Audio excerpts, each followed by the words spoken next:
இந்த படத்தோட கதை 18ஆம் நூற்றாண்டில் பிரெஞ்சு ஆட்சி கீழ நடந்த உண்மை சம்பவத்த பேஸ் பண்ணி எடுக்கப்பட்ட படம் தான் இது. இந்த படத்துல முதல்ல துவங்கப்பட்ட உணவு விடுதிய பத்தியும், ஆட்சியில இருந்த அதிகாரி இங்க இருக்கிற ஒரு லேடிக்கு பண்ண கொடுமைக்கு அந்த லேடி பழிக்கு பழி வாங்குனாங்களா இல்லையா என்பத பத்தியும் விளக்குற படம் தான் இது. வாங்க இப்ப படத்துக்குள்ள போலாம். இவருடைய பேரு தான் பியர். நம்ம இவர செஃப்ன்னு கூப்பிடலாம். இவருடைய வேலை என்னன்னா, பிரெஞ்சு மன்னரோட அரண்மனையில முதன்மை சமையல்காரர் தான் இவர். இவர் கூடவே இவர் பையன் பெஞ்சமினையும் காட்டுறாங்க.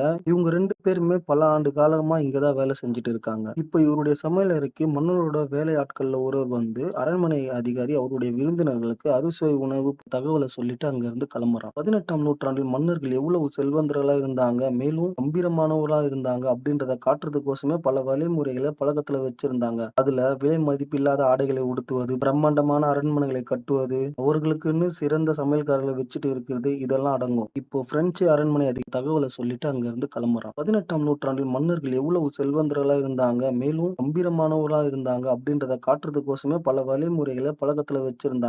அதுல விலை மதிப்பில்லாத ஆடைகளை உடுத்துவது, பிரம்மாண்டமான அரண்மனைகளை கட்டுவது, அவர்களுக்குன்னு சிறந்த சமையல்காரர்களை வச்சுட்டு இருக்கிறது, இதெல்லாம் அடங்கும். இப்போ பிரெஞ்சு அரண்மனை அதிகாரி அவருடைய செல்வாக்க காட்டுறதுக்கோசம் விருந்தினர்கள் எல்லாரையும் அழைச்சு ஒரு பிரம்மாண்டமான விருந்து வழங்குறாரு. இங்க வந்திருக்கிற விருந்தினர்கள் எல்லாருமே நம்ம செஃப்போட உணவ விரும்பி சாப்பிடுறாங்க. ஆனா அதுல ஒருத்தர் மட்டும் செஃப்போட உணவ குறை சொல்றாரு. அவர் என்ன சொல்றாருன்னா, இந்த உணவுல உப்பு அதிகமா இருக்கு. இத மனுஷன் சாப்பிட மாட்டான். அதுக்கு பதிலா பன்னிங்களுக்கு தான் இத போடணும் அப்படின்னு ஏளனமா சொல்ல, இங்க இருக்கிற மொத்த விருந்தாளிங்க எல்லாருமே சிரிக்க ஆரம்பிச்சுடுறாங்க. இதனால நம்ம செஃப்க்கு ரொம்ப அவமானமா ஆயிடுது. அது மட்டும் இல்லாம அரண்மனை அதிகாரி என்ன பண்றாரு, இந்த உணவ சமைச்சதுக்கோசம் விருந்தினர்கிட்ட மன்னிப்பு கேட்க சொல்றாரு. ஆனா நம்ம செஃப் மன்னிப்பு கேட்க மறுக்கிறாரு. ஏன்னா அவருடைய தன்மானம் இங்க தடுக்குது. அதுக்கு பதிலா இவ்ளோ காலமா அரண்மனையில வேலை செஞ்சாருல்ல, அந்த வேலையே வேணான்னு அவருடைய சொந்த ஊருக்கே அவங்க பையன கூட்டிட்டு கிளம்புறாரு நம்ம செஃப். செஃப் அவங்க அப்பா வீட்டுக்கு வர்றதுக்குள்ள நைட் ஆயிடுது. இங்க வந்து பார்த்தா அவங்க வீடு பழைய மாதிரி இல்ல. சேதம் அடைஞ்ச மாதிரி இருக்கு. இவங்க வீட்டு பக்கத்துல இருக்கிறவரு இவங்கள பார்த்து வர வைக்கிறாரு. அது மட்டும் இல்லாம இவங்க அப்பா கடுமையான நோயால் இறந்து 1 மாசம் ஆகுதுன்னு சொல்றாரு. மேலும் உங்க அப்பா ஏழை எளியவருக்கு ரொட்டிய இலவசமா வழங்கிட்டு இருந்தாரு. உங்க அப்பா மரணத்துக்கு பிறகு அவங்க எல்லாம் இங்க வந்து ஏமாற்றம் அடைஞ்சு தான் போறாங்க. மேலும் உணவு இல்லாத அவங்க உணவ தேடி, தேடி வீட்ட ரொம்ப சேதமாக்கிட்டாங்க அப்டின்ட்டு இந்த பக்கத்து வீட்டுக்காரர் சொல்றாரு. இன்னைக்கு நைட்டு செஃப்பும் அவருடைய பையனும் இந்த வீட்ல தங்க முடியாது. அதனால வேற ஒரு இடத்துல தங்குறாங்க. அடுத்த நாள் வீட்டெல்லாம் சுத்தம் செய்றாங்க. அப்போ அங்க சாப்பிட ஒருத்தர் வராரு. முன்னொரு காலத்துல செஃப்போட வீடு ஏழை எளியவர்களுக்கு உணவு வழங்கும் இடமாகவும், ஓய்வு எடுக்கக்கூடிய இடமாகவும் இருந்தது. மேலும் இங்கு வருவங்க எல்லாருமே அவங்களால முடிஞ்ச காச செஃப்போட அவங்க அப்பா கிட்ட குடுத்துட்டு போவாங்க. இப்போ செஃப் வந்து வேர் ஹவுஸ்ல ரொம்ப பிஸியா இருந்ததுனால, பெஞ்சமின் தான் இந்த கஸ்டமர கவனிக்கிறாரு. செஃப் இப்ப வேர் ஹவுஸ்ல இருக்கும்போது, அங்க லூயிஸ் அப்படின்ற ஒரு லேடி வராங்க. அவங்க என்ன சொல்றாங்க, அவங்களும் ஒரு சமையல்காரர்ன்னு அறிமுகப்படுத்திக்கிறாங்க. அது மட்டும் இல்லாம, இங்க இருக்கிற சமையல்காரர்கள் எல்லாருக்குமே தெரியும், நீங்க தான் சிறந்த சமையல் கலை வல்லுனர் அப்படின்னு. நான் உங்ககிட்ட தான் சமையல் கலை கத்துக்கணும் அப்படின்றதுக்கோசம் தான் இங்க வந்திருக்கேன்னு அந்த லேடி சொல்றாங்க. ஆனா நம்ம செஃப் கொஞ்சம் கூட தயக்கமே இல்லாம, மன்னிச்சிடுமா, நான் யாருக்குமே சமையல் கலைய கத்துக் கொடுக்குற மாதிரி இல்ல அப்படின்னு மூஞ்சில அடிச்ச மாரியே சொல்லிட்டு அந்த இடத்த விட்டு கிளம்புறாரு. இன்னைக்கு நைட்டு செஃப்பும் அவருடைய பையனும் உட்கார்ந்து சாப்பிட்டுட்டு இருக்காங்க. அப்ப பையன் சொல்றான், "நீங்க வேற ஏதாவது மன்னரோட அரண்மனையில வேலைக்கு ட்ரை பண்ணலாமே! உங்களுடைய சமையல் அவங்களுக்கு பிடிக்கும்." அப்படின்னு சொல்ல, அதுக்கு செஃப் சொல்றாரு, "நான் அந்த பிரெஞ்சு மன்னருக்கு வேலை செஞ்சது உண்மதான். ஆனா நான் அவர தவிர வேற யாருக்குமே வேலை செய்ய மாட்டேன்.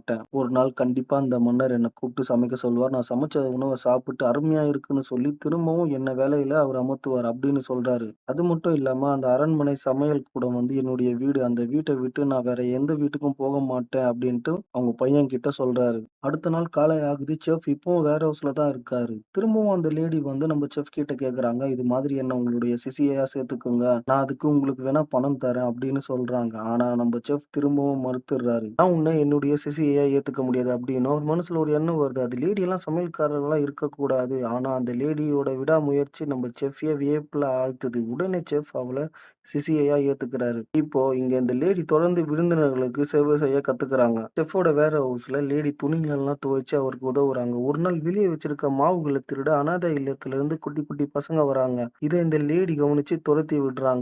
இந்த செயலால செஃப்க்கு கோவம் எதுவுமே வரல. அதுக்கு பதிலா அடுத்த நாள் என்ன பண்றாரு, அந்த அனாதை குழந்தைகளுக்கு தேவையான ரொட்டிகள இலவசமா கொடுக்க முடிவு பண்றாரு அவங்க அப்பா போலவே. இத கேட்ட லேடி ரொம்ப சந்தோஷப்படுறாங்க. செஃப் இப்ப மாவு பெசஞ்சுட்டு இருக்காரு. இந்த இடத்துக்கு அந்த லேடி வராங்க. இவங்க நடந்துக்கிற விதம் வந்து நம்ம செஃப்‌க்கு சந்தேகத்த உண்டாக்குது. ஏன்னா, இவங்க ஒரு சமயக்காரர் இல்ல. நம்ம கிட்ட பொய் சொல்லியிருக்காங்க. அது மட்டும் இல்லாம நம்ம செஃப் இந்த லேடிய கணிச்சு வச்சிருக்காரு. அது என்னன்னா, இவங்க ஒண்ணு உன்னதமானவங்களா இருக்கணும், இல்லன்னா விபச்சாரியா இருக்கணும் அப்படின்னு கெஸ் பண்றாரு. ஒரு வழியா அந்த லேடி ஒத்துக்குறாங்க. ஆமா நான் ஒரு விபச்சாரியா இருந்தேன் அப்படின்னு உண்மைய செஃப் கிட்ட. அது மட்டும் இல்லாம அவங்க அந்த தவறான பாதைய தேர்ந்தெடுத்துட்டாங்க. இப்ப மனம் திருந்தி 2வது வாய்ப்புக்காக தன்னையே ஒரு சிறந்த சமையல்காரையா நிரூபிக்கணும் அப்படின்றதுக்காக தான் அவங்க செஃப் கிட்ட சமையல் கத்துக்க வந்திருக்காங்கன்ற விஷயத்தையே சொல்றாங்க. உண்மைய இப்படி ஓப்பனா சொன்னதுனால செஃப்‌க்கு அவங்கள ரொம்ப புடிச்சிடுது. இப்போ இவங்க காட்டுக்குள்ள போறாங்க. அங்க ஒரு சில உண்ணக்கூடிய தாவரங்கள பறிச்சுக்கிட்டு வான்னு லேடி கிட்ட சொல்றாரு. செஃப் வீட்டுக்கு வந்ததும் என்ன பண்றாரு, அந்த தாவரங்கள வரிசைப்படுத்துறாரு. எது சாப்பிடக்கூடிய தாவரம், எது விஷம் நிறைஞ்ச தாவரம் அப்படின்றத லேடிக்கு விளக்குறாரு. இந்த நைட் டைம்ல கூட அந்த லேடிக்கு சமையல பத்தி சொல்லிக் குடுத்துன்னு இருக்காரு. எந்த மசாலாவ எந்த உணவுடன் சேர்க்கணும் அப்படின்றத பத்தியெல்லாம் விளக்கி கூறுறாரு.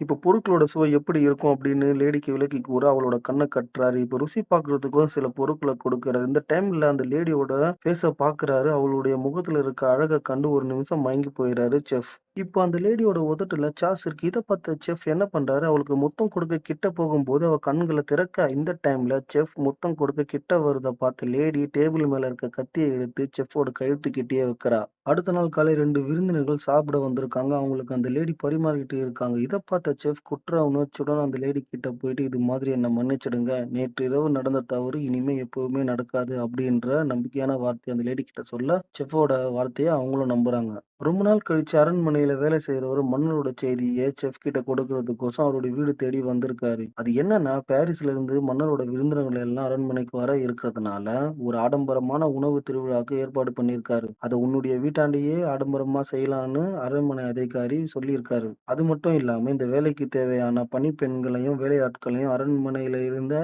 அனுப்பி வைப்பாங்க அப்படின்னு சொல்லிட்டு, இந்த இடத்த விட்டு கிளம்பும்போது, அவரு நம்ம செஃப் கிட்ட நல்ல அறுசுவை உணவுகள சமைத்து அரண்மனை அதிகாரிய நீங்க திருப்திப்படுத்திட்டீங்கன்னா, நீங்க திரும்பவும் அரண்மனையிலே வேலைக்கு வரலாம் அப்படின்னு சொல்லிட்டு அங்கருந்து கிளம்புறாரு. செஃப் வந்து இப்போ ரொம்ப உற்சாகமா இருக்காரு. அதனால என்ன பண்றாரு, அவருடைய மகனுக்கும், அந்த லேடிக்கும் கூட இருக்கிற பக்கத்து வீட்டு தாத்தாக்கும் எந்தெந்த உணவுகள சமைக்கணும், எப்படி பரிமாறணும் அப்படின்றத பத்திலாம் விளக்கி கூறுறாரு. அதிவிரைவிலேயே அரண்மனையிலிருந்து பணிப்பெண்கள் மற்றும் வேலையாட்கள் எல்லோருமே செஃப் ஆர்டர் செஞ்ச பொருளோட வராங்க. இப்போ பிரிப்பரேஷனுக்கு ரெடி ஆகுறாரு செஃப். ஆனா யாருமே அரண்மனையிலிருந்து வரல. 1 வாரம் ஆகுது. அப்ப அரண்மனையிலிருந்து மெய்க்காவலன் ஒருத்தன் வரான். வந்தவன் ஒரு கடிதத்த கொடுக்குறான். அந்த கடிதத்துல மன்னர் அடுத்த நாள் உணவு உண்ண இங்க வராரு அப்படின்ற செய்தி இருக்கு. இந்த செய்திய பார்த்த உடனே நம்ம செஃப் வந்து அதிர்ந்து போறாரு. அது மட்டும் இல்லாம எப்படி பண்ண முடியும் அப்படின்னு திகைச்சு போய் நிக்கிறாரு. ஏன்னா நாளைக்கு ஒரு நாள்ல எல்லாத்தையும் தயார் பண்ண முடியுமா அப்படின்னு அவருக்கே தெரியல. இருந்தாலும் நம்ம செஃப் நம்பிக்கையுடன் இருக்காரு. அந்த லேடியும் பார்த்துக்கலாம் அப்படின்னு சிக்னல் குடுக்குறாங்க. இப்ப செஃப் என்ன பண்றாரு, அவரால தனியா இதெல்லாம் செய்ய முடியாது. அதனால எப்படி செய்யணும்? என்ன பண்ணணும்? அப்படின்றத பத்திலாம் விளக்கி கூறிட்டு இருக்காரு. இந்த நேரத்துல வெளிய ஒரு சத்தம் கேட்குது. என்னன்னு இவங்க போய் பார்க்கும்போது, பக்கத்து வீட்டுக்கார தாத்தா மேல அந்த ஒரு சின்ன பேரல் விழுந்து, அவர் அந்த இடத்திலேயே இறந்து போய் கிடக்குறாரு. உடனே அவர நல்லபடியா அடக்கம் பண்றாங்க. இப்போ தயாராகுங்க அப்படின்னு செஃப் சொல்ல, அவங்களும் வேற வழி இல்லாம கிளம்புறாங்க. ஏன்னா, அடுத்த நாள் அரண்மனை அதிகாரி அவருடைய விருந்தினர்களோட இங்க வந்துருவாரு. அதுக்கு தேவையான உணவுகள் எல்லாம் தயார் பண்ணணும் அப்படின்னு எல்லா வேலையும் இழுத்து போட்டு செஞ்சுட்டு இருக்காரு. மேலும் உணவு எப்படி தயாரிக்கணும்? என்னென்ன பண்ணணும்? அப்படின்றத பத்தி ராத்திரி ஃபுல்லா யோசிச்சுக்கிட்டே உணவு தயாரிச்சுட்டு இருக்காரு. இந்த நேரத்துல பெஞ்சமின் சோகமா உட்கார்ந்துட்டு இருக்கான். இத பார்த்த செஃப், "ஏன்டா இப்படி உட்கார்ந்து இருக்க? வேலை ஏதாவது இருந்தா பாரு" அப்படின்னு அவன்கிட்ட சொல்ல, அவன் நம்ம செஃப் முகத்தையே பார்க்குறான். ஏன்னா, நம்ம செஃப் அவங்க அப்பாவோட ஃப்ரெண்ட் இறந்தப்போ அழவும் இல்ல, வெறும் சோகமா மட்டும் இருந்தாரு. அப்படின்றத நினைச்சு பார்க்குறான் அவருடைய பையன். இந்த நேரத்துல செஃப்போட பையன் கவனக்குறைவா இருந்ததுனால, சமைச்ச உணவுல தீ பிடிக்க ஆரம்பிக்குது. வேற வழி இல்லாம செஃப் தீய அணைக்க போகும்போது, அவருடைய கையில தீக்காயம் ஏற்படுது. ஒரு வழியா கை ரொம்ப பாதிக்கப்படாம, மேலோட்டமா மட்டும் தீக்காயம் ஏற்படுது. அதனால ஒரு சின்ன பவுல்ல தண்ணி வச்சு அந்த தீக்காயத்த ஆத்துறாங்க. இப்படி நடந்ததுனால செஃப் ரொம்ப சோகமா இருக்காரு. எப்படி பண்ண போறோம்? டைம் இல்லையே அப்படின்னு லேடி கிட்ட சொல்லும்போது, அந்த லேடி சொல்றாங்க, "இன்னும் டைம் இருக்கு. அதாவது கரெக்ட்டா 9 மணி நேரம் இருக்கு. நம்ம பார்த்துக்கலாம்." அப்படின்ட்டு செஃப்‌க்கு என்கரேஜ் பண்றாங்க. அடுத்த நாள் காலை வந்து நம்ம செஃப் அந்த லேடிக்கு எப்படி சமைக்கணும் அப்படின்றத சொல்ல, சொல்ல அவங்களும் பண்றாங்க. ஏன்னா, நம்ப செஃப் கையில தீக்காயம் பட்டதுனால, அவரால சமைக்க முடியாது. வழி இல்லாம அவர் சொல்ல அந்த லேடி தான் இப்ப பண்ணியே ஆகணும். இப்ப செஃப் சொல்ல, சொல்ல அந்த லேடியும் பண்ணிட்டு இருக்காங்க. இதெல்லாம் பார்த்த செஃப் ஆச்சரியப்படுறாரு. ஏன்னா, அந்த லேடி சூப்பரா சமைக்கிறாங்க. அவர் சொல்ல, சொல்ல. இவங்க நெனச்ச மாதிரியே உணவு எல்லாம் இப்ப தயாராகிக்கிட்டே வருது. இந்த நேரத்துல அந்த லேடி என்ன பண்றாங்க, அவங்க சமைச்ச ஒரு உணவுல எதையோ ஒண்ணு கலக்குறாங்க. இந்த சமயம் நெறைய குதிரைல விருந்தினர்கள் எல்லாம் வந்துட்டே இருக்காங்க. வந்தவங்க திரும்பி அப்படியே போறாங்க. ஏன்னா, இந்த இடம் ரொம்ப சின்னதா இருக்கு. இதனால நாங்க இங்க உணவ அருந்த மாட்டோம். வேற ஒரு நல்ல இடம் இருந்தா ரெடி பண்ணிட்டு சொல்லுங்க அப்படின்ட்டு அரண்மனை அதிகாரி திரும்பவும் திரும்பவும் ஒரு கடிதத்த கொடுத்துட்டு போயிட்டு இருக்காரு. அந்த கடிதத்த செஃப்போட பையன் அவர்கிட்ட படிச்சு காட்டிட்டு இருக்கான். இந்த சைடு அந்த லேடி ரொம்ப கோவமா அங்கேயும் இங்கேயும் நடந்துகிட்டே இருக்காங்க. இப்போ டேபிள்ல இருக்க உணவ செஃப்போட பையன் சாப்பிடும்போது, லேடியோட கோவமும் கொஞ்சம் குறையுது. ஏன்னா, இவங்க அந்த உணவுல ஏதோ ஒரு பொருள சேர்த்தாங்களா, அந்த பொருளால இவனுக்கு ஏதாவது ஆயிடுமோ அப்படின்ற பயத்தால கீழ தள்ளி விடுறாங்க. ஆமாங்க, இந்த பொருள்ல அந்த லேடி விஷத்த தான் கலந்திருக்காங்க. இப்போ இது மாதிரியெல்லாம் இந்த லேடி நடந்துகிட்டு இருக்கிறதுனால, நம்ம செஃப்‌க்கு அந்த லேடி மேல சந்தேகம் வருது. உடனே அவங்க கிட்ட கேட்க, அவங்க முதல்ல ஒத்துக்கல. அதுக்கப்புறமா என்ன நடந்ததுன்னு ஒத்துக்குறாங்க.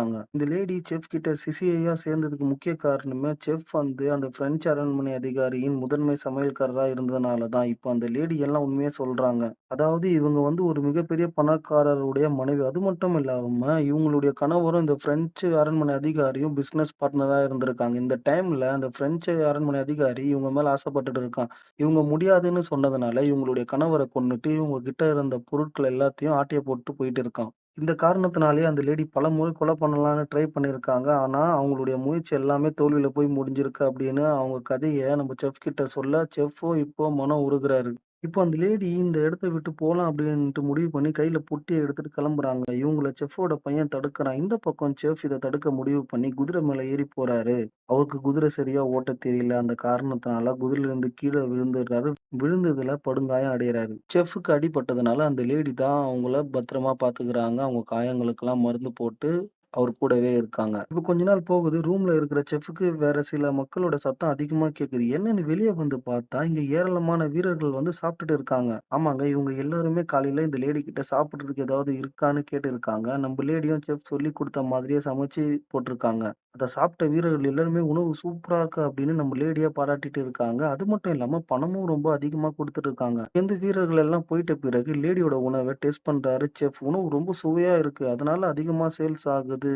இந்த காரணத்தினால அரண்மனையில வேலை செய்வத விட இங்க அதிகமா சம்பாதிக்க முடியும். அப்படின்ற ஐடியாவ கொடுக்குறாங்க அந்த லேடி. அதனால தான் அரண்மனையில சம்பாதிக்கிறத விட இங்க அதிகமா சம்பாதிக்க முடியும் அப்படின்ட்டு செஃப்போட பையனும் அந்த லேடி ஐடியா குடுக்க, நம்ம செஃப்பும் சரி ஓகே. என்ன பண்ணலான்னு கேட்கும்போது, அப்போ ஒரு முடிவுக்கு வராங்க. அது என்னன்னா, அரண்மனையில நீங்க பரிமாறுற மாதிரியே இங்க இருக்கிற மக்களுக்கும் நீங்க பரிமாறணும். அப்படின்னு சொன்ன உடனே செஃப்பும் ஓகே அப்படின்னிறாரு. 2 நாள் கழிச்சு மக்கள் உட்கார்ந்து சாப்பிடுவதற்கு தேவையான அலங்காரத்த எல்லாம் செய்ய ஆரம்பிக்கிறாங்க. இப்ப செஃப் என்ன சொல்றாருன்னா, மெனுவ நாளுக்கு நாள் மாத்திக்கிட்டே இருக்கணும். அப்பதான் மக்களுக்கு புதுசு புதுசா சாப்பிடுறதுக்கு உணவு கிடைக்கும். ஒரே உணவ சாப்பிட்டாங்கன்னா அவங்களுக்கு போர் அடிச்சிடும் அப்படின்ட்டு நம்ம லேடி கிட்ட சொல்றாரு. ஒரு நாள் குதிரையில ஒரு கஸ்டமர் வர, அவர பார்த்து செஃப்போட பையன் கஸ்டமர் வந்துட்டாரு அப்படின்னு சந்தோஷமா ஓடி வர, இப்ப அவரு ரெடி பண்ண அந்த வேர் ஹவுஸ்ல உட்கார்ந்து சாப்பிட்டுட்டு இருக்காரு. கூட்டமா மக்கள் வர ஆரம்பிக்கிறாங்க இந்த ரெஸ்டாரண்ட்டுக்கு. இவங்களுடைய பிசினஸ் நல்லபடியா நடந்துட்டு இருக்கு. 1 மாசம் கழிச்சு பிசினஸ் நல்லபடியா போகுறதுனால வரி வசூலிக்கிறதுக்கோசம் அரண்மனையிலிருந்து ஒரு ஆள் வந்திருக்கான். இப்ப வெளிய இருக்க குதிரைய பார்த்த அந்த லேடி, அரண்மனை அதிகாரி தான் உள்ள இருக்கான் அப்படின்ட்டு உள்ள வரும்போது அவங்களுடைய முகத்த மறைச்சுக்கிட்டே வராங்க. ஆனா இங்க வேற ஒருத்தன் தான் வந்திருக்கான்றத உணர்ந்து இவங்க என்ன பேசுறாங்க அப்படின்ட்டு வெளிய இருந்து ஒட்டு கேட்குறாங்க. அது மட்டும் இல்லாம அந்த அரண்மனை அதிகாரிய கொல்லணும் அப்படின்ற வெறி இன்னும் அதிகமாகுது இந்த நேரத்துல. அந்த லேடி இந்த டைம்ல ஒரு முடிவுக்கு வராங்க. அது என்னன்னா, நம்ப இங்க இருந்து அந்த அரண்மனை அதிகாரிய கொன்னா, செஃப்‌க்கும் அவருடைய பையனுக்கும் பிரச்சனை வரும். அதனால நம்ம இங்க இருக்கக்கூடாது அப்டின்ட்டு அந்த இடத்த விட்டு கிளம்புறாங்க. கிளம்புறதுக்கு முன்னாடி செஃப்‌க்கு ஒரு லெட்டர் எழுதி வச்சுட்டு போறாங்க. இது மாரி இதுதான் விஷயம். அதனால தான் இங்கேருந்து கிளம்புறேன் அப்டின்ட்டு அந்த லெட்டர்ல எழுதியிருக்கு. இத படிச்ச செஃப் மனம் உடைஞ்சு போயிர்றாரு. எல்லாம் நல்லா போயிட்டு இருக்கும்போது, இவ இது மாரி பண்ணிட்டாளே அப்டின்ட்டு செஃப் கொஞ்சம் சோகமாயிர்றாரு. இப்ப இந்த பக்கம் நம்ம செஃப் அந்த லேடியே நெனச்சு சமைக்கிறதுல கவனம் செலுத்தாம போயிடுறாரு. இதனால கஸ்டமருக்கு தேவையான உணவ சமைக்காம மாத்தி மாத்தி சமைச்சு குடுக்குறாரு. இதனால இவங்களுடைய பிசினஸ் வந்து ரொம்ப டல்லா போகுது. கஸ்டமருடைய வருகையும் குறைஞ்சுக்கிட்டே போறது நாளுக்கு நாள். ஒரு கட்டத்துல சமைக்கிறதுக்கு தேவையான உணவுப் பொருள் வாங்கவே இவங்க கிட்ட காசு இல்லாத நிலைமை ஏற்படுது. இத பத்தி செஃப் கிட்ட அவங்க பையன் சொல்றான். இது மாரி நீங்க நல்லபடியா சமைச்சா தான் கஸ்டமர் வருவாங்க. அது மூலியமா தான் நம்ம சம்பாதிக்க முடியும் அப்படின்னு சொன்ன உடனே செஃப்‌க்கு ஏதோ தப்பா நடக்குற மாதிரி தோணுது. ஏன்னா, அந்த லேடி வந்து இப்போ அந்த அரண்மனை அதிகாரிய பழிவாங்க தான் போயிருப்பாளோ! அதனால அவ மாட்டிட்டு இருப்பாளோ அங்கேயே அப்டின்ற எண்ணம் செஃப்‌க்கு உண்டாகுது. இப்ப வேற என்ன பண்ணியிருப்பாரு நம்ம செஃப், உடனே அந்த அரண்மனைக்கு போயிட்டு அங்க அந்த லேடி இருக்காங்களா? அப்டின்ட்டு செக் பண்றாரு. ஆனா, அங்க அந்த லேடி இல்ல. அதுக்கு பதிலா அந்த அரண்மனை அதிகாரி தான் உட்கார்ந்துட்டு இருக்கான். நம்ம செஃப்ப பார்த்த உடனே, "வாப்பா என்ன எப்டி இருக்க?" அப்டின்ட்டு விசாரிக்கிறான். அதுக்கு இப்போ அந்த அதிகாரி கிட்ட சொல்றாரு, "அரண்மனையிலருந்து போன பிறகு வியாபாரம் சரியாவே நடக்கல. உணவு விடுதில கஸ்டமரோட வருகை நாளுக்கு நாள் குறைஞ்சுக்கிட்டே வருது. நீங்க வந்து ஒரு வாட்டி உணவு உண்டுட்டு போனீங்க. போனீங்கன்னா, மக்கள் எல்லாருமே வந்து திரும்பவும் உணவு உண்ண விடுதிக்கு வருவாங்க அப்படின்னு சொன்ன உடனே அந்த செஃப் சொல்றாரு, "நான் வந்துட்டு போறேன். ஆனா அதுக்கு பதில் நீ எனக்கு ஒரு பரிகாரம் செய்யணும். அது என்னன்னா, நான் வந்த பிறகு நீ அந்த விடுதிய விட்டுட்டு அரண்மனைக்கு திரும்பவும் சமைக்க வரணும். இதுக்கு நீ ஓகே சொன்னன்னா, உன்னுடைய விடுதிக்கு வந்து நான் சாப்பிடுறேன்" அப்படின்ட்டு அந்த அரண்மனை அதிகாரி சொல்றான். நம்ம செஃப்பும் சரி ஓகே அப்படின்னு சொல்லிட்டு அரண்மனைய விட்டு வெளிய வராரு. இப்ப அரண்மனைய விட்டு வெளிய வந்த செஃப் என்ன பண்றாரு, லேடி எங்க இருப்பாங்க அப்படின்ட்டு அங்கேயும் இங்கேயும் எங்கெங்கேயோ தேடி பார்க்குறாரு. ஒரு கட்டமா சர்ச்ல அந்த லேடிய கண்டுபிடிக்கிறாரு. இப்போ அந்த சர்ச்ல அந்த லேடி